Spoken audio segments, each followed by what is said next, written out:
คนซื้อบ้านเข้ามาอยู่ก็อยู่บ่สุขดอกว่าฮ้อนว่าซั่นโอ้ยบ่ได้ซื้อรับซื้อของโจรนี่แหม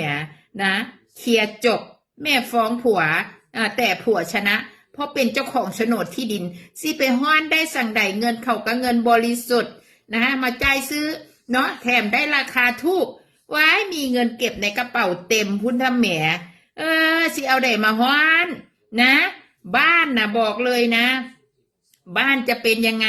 ไม่ได้สำคัญคนที่เข้าไปอยู่มีสินเสมอเนาะเป็นเจ้าของที่แท้จริงถ้าว่าเจ้าของเก่าที่แท้จริงเนาะยังรักษาไว้บ่ได้มูลมังแม่จนได้ต้องลุกขึ้นมาฟ้องทั้งที่เจ้าของขายไปแล้วเนี่ยน่ะสิไปแซงเขาได้สั่งใดสิไปว่าบ้านฮ้อนได้จังใด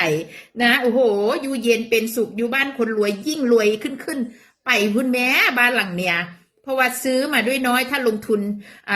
ทำเองหรือสร้างเองก็อีเบิดหลายกว่าหั่นแดนะโอ้ยคอยละหล่อเบิ่งเจ้าของใหม่เด้อมีแต่รวยยิ่งขึ้นไปได้อยู่บ้านหลังใหญ่นะมีเงินเหลือเต็มกระเป๋าพุ่นน่ะเฮ้ยสิบ่เอิ้นว่าบ้านฮ้อนได้จังใด